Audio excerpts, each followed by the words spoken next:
guys, how you doing? I hope you guys are doing well. Welcome to my YouTube channel, guys.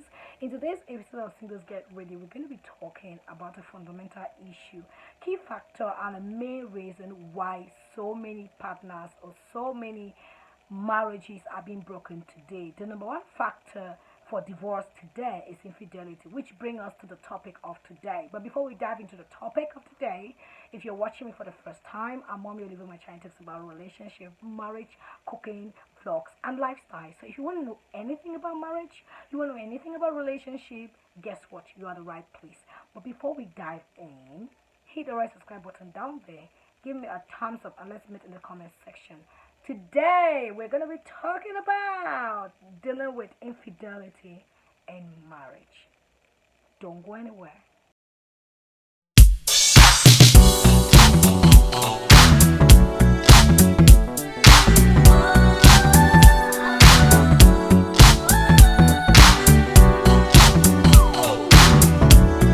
Back, and I hope that you hit the red subscribe button down there and you give me a thumbs up. Okay, talking about dealing with infidelity in marriage. Y'all know what infidelity is, okay? So I don't need to give you the definition of what infidelity is all about.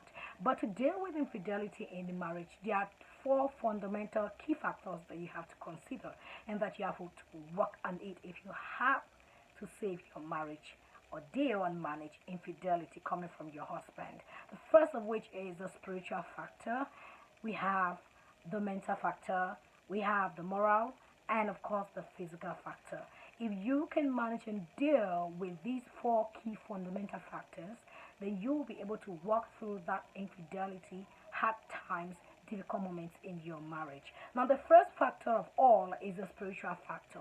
We all know that the devil is out to fight against marriage because he knows that if he allows you both to be together, to love each other and build a strong bond and family, you would fight against him because marriage is the first institution that was created by God.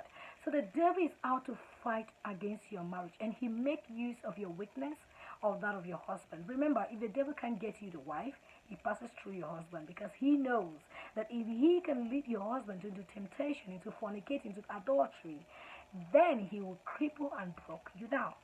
So if your husband has a moment of fling or flirt with another girl or lady out of marriage and you can't trust him anymore, one of the first things you need to consider doing is to take it to God, is to put down your knees and pray hard because the devil is out to devour every empty and void soul. Sometimes you find a man who cheats, and after doing that, you ask him, why did he do that? He has a beautiful woman at home, he has a very educated woman at home, a very hardworking, God-fearing woman at home, but why did he go ahead to sleep or cheat or mess around with another lady? And he just can't give you a fixed answer. That's because he wasn't himself when he was doing that, and that is the work of the devil. No amount of solution can work more than you putting your knees down and praying to God. During that period is a period where you take out some space, take out some time and be with God one-on-one and fight this battle, because at that moment your husband is vulnerable and he's weak. That is one of the ways to deal with infidelity in marriage on the spiritual aspect of it. So if you are in a case of infidelity in your marriage as a woman, is to deal with it mentally. When we talk about dealing with it mentally, is accepting the emotions and the feelings you're going through at the moment. Of course, being cheated on is one of the most painful things that any human being can ever go through. And because we women, we are emotionally and we are very easy and we quickly demonstrate what we feel deep inside. It's but normal for you to feel the pain. Don't try to suppress the emotions. If you feel like crying, cry. If you feel like broken a bottle, broke it.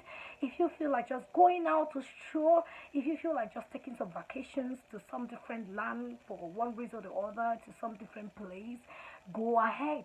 But be careful not to get carried away during this period of you trying to express your emotions, because a number of women get carried away. You have the right to be angry, you have the right to cry, you have the right to scream, you have the right to break, express the emotions to go out, but then don't overdo it. Don't get lost alongside expressing the emotions. That's why we're talking about handling it mentally, because everything begins from the head, from your brain, from your thoughts. So you need to accept it. It has happened and you need to accept it. You don't need to deny the emotions. You don't need to deny the fact. Don't try to justify, oh no, he did this well because of maybe I'm the cause and all of that, because so many women try to justify and cover up, and that is bad. He has cheated on you. He has slept with another woman. He has done this severally. It's wrong, and you need to accept that it is his fault, not yours.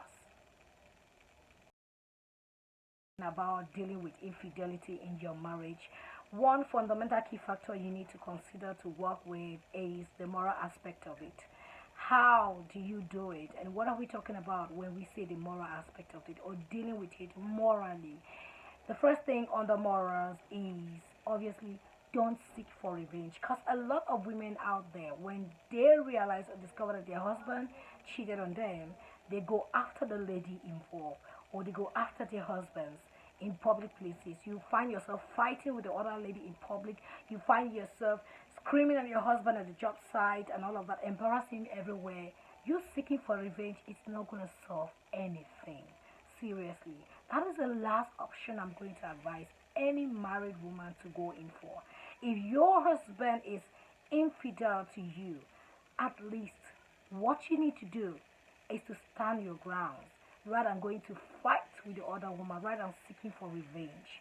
Another way of overcoming or fighting or working through this infidelity in marriage under the moral platform is avoid involving the kids in it, avoid involving your family members and your mutual friends, your close friends in the issue. Funny enough, there are a lot of women out there who, when their husband cheats on them or does one funny thing or the other in marriage, they pick up the phone and they call their family members, call your mom and start telling, I caught my husband with the secretary, I caught my husband with the house help and all of that. You are merely embarrassing your husband to your family, because in the nearest future, when you forgive your family will not forgive your husband for what he has done. When you are going to see your husband as a brand new person, as a changed person, your family is never going to see your husband as a changed person. This is an error that so many women do so many times, and that only reverses the wound. It only keeps the wound fresher in the face of your family members and your friends. You never can trust who is behind it and who is celebrating your downfall in marriage. Reason why I will never advise you to talk it loud to mutual friends, kids involved, or your family. There are some ladies that once the husband, sleeps with the house help or has an affair out there, they automatically start being harsh to the children. You start punishing the children. You blame the children for what your husband did, what their father has done to you, and all of that. You don't have to put your anger, transfer aggression to the children, or you don't have to report everything that is happening to your family. I'm not saying that don't talk to somebody, because when you're going through tough moments like that, you need to talk. But whoever you're talking to should be somebody that you have weighed and outweighed, that this person is, it's real, it's not fake. Because we're living in a generation and the world where so many people around you are fake. And so many people around you don't wish for your happiness. So you need to be careful who you're going to open up and share this particular thing with. Because when you say my husband is a cheat, at the moment you're happy because you're telling your friends, you're telling your family members, my husband cheated on me, he slept on me, it's not your fault. But in the nearest future, you have kept a scar of disgrace upon your husband that they will never give that respect to your husband again. And if they don't respect your husband, then they obviously don't respect you. So morally, don't seek for revenge.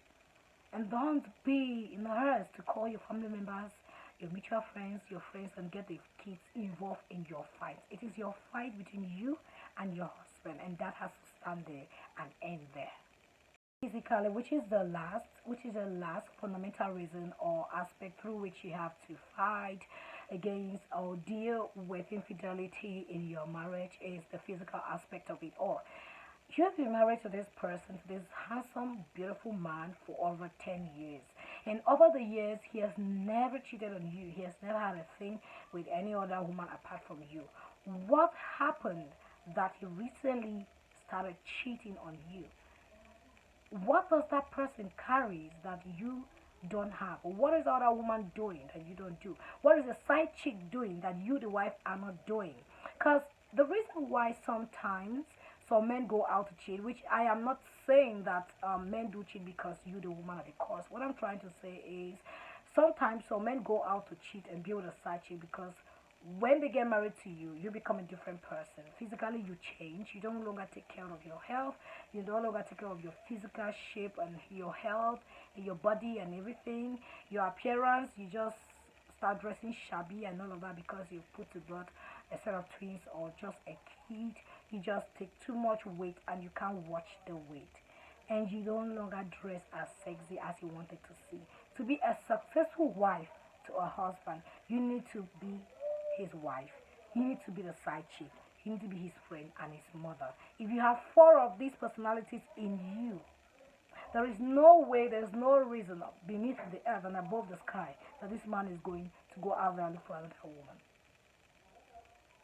Be his side chick, be his wife, be his mother, and be his friend. If you are those four personalities, he would always have time to talk with you no matter how tough the thing is. You know, you can downlook your wife, but you can't downlook your mother, right? You can be sexy to the earth, just like he wants his side chick to be. So be that his side chick. Find out why did he have to cheat recently, yet you guys have been married for years. What's the problem? Look on you and check if there's a problem. That's why we're talking about the physical fact there. Look around you. What has happened? What has changed? Maybe you want to approach. Maybe the way you talk to him these days. Maybe you're sounding authoritative. Maybe you've become a sudden grandmother or one grand auntie that he's now married to. He doesn't see that little girl, that young wife, beautiful, sexy wife that he used to see. I'm not saying that you can't deform physically. Your body won't change when you get married. It will change. But there are ways and there are measures to make and keep that body fit the way he has always been saying it. We all know that as women, when you give birth, your breasts will change. It's not going to stand the way it used to be. It's going to obviously, and we all know that your belly is the normal. Sometimes you get married, you deliver and all of that, your belly can. But then don't just give your body the go ahead to just be doing what it likes and all of that. Try as much as possible as you can to balance up and be that woman that he has always wanted and got married to. These are some of the reasons. These are some of the things that have caused a lot of divorce and have caused a lot of infidelity in marriage. But in this video altogether, I guess that you were able to figure out where the problem lies and you were able to target it with wisdom, because divorce is never going to be an option to solve infidelity. Being silent and being on your own lane will never be a solution to infidelity in marriage. And not talking to each other or insulting each other or fighting each other to death do you part will not change or solve a thing as far as infidelity is concerned. You need to give that man the chance to fight for your trust back. The reason why some men will keep on cheating and cheating all over is because you, the woman, fight to save the marriage alone. Your husband cheats on you. It is his sole responsibility to fight to win back your trust, not you, the woman, trying to win back his trust. Don't acclaim or maybe cleave everything to the devil. Instantly anything happens, you just say the devil, like most Christian women would do. Anything happens, you just be like, it's the devil. Anything happening is the devil. Sometimes you are the cause, not just the devil walking through you. You are the cause. Sometimes you just suddenly change. You were that humble girl. You were very sexy. You were hardworking. You were responsible. You were respectful. You had dignity, and you were humble. But ever since you guys got married some years after, because he lost his job, and you're the one fending for the family, you suddenly become too arrogant because you're dependent. You've become too, you're completely changed. You look at him like one vegetable or one rotten tomato stain in the house because you're the one feeding the bills during that difficult moment of his time or life or career. And what do you expect? The side chick out there will pick him up, make him feel like that he's the man that he is, and obviously he's going to stay because men are babies. I'm not giving a reason for men to cheat. Please don't get me wrong. I'm just saying that in case of infidelity, look beyond the nose. Look beyond the fact that it could be the devil walking and all of that.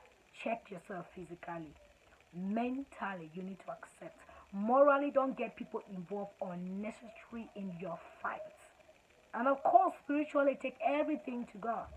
If you are honest with yourself that you haven't changed, you are still the same person, and you've tried to dialogue with him and he's not giving you any excuse or reason, take it to God. Put your knees down and pray. There is nothing that God cannot handle.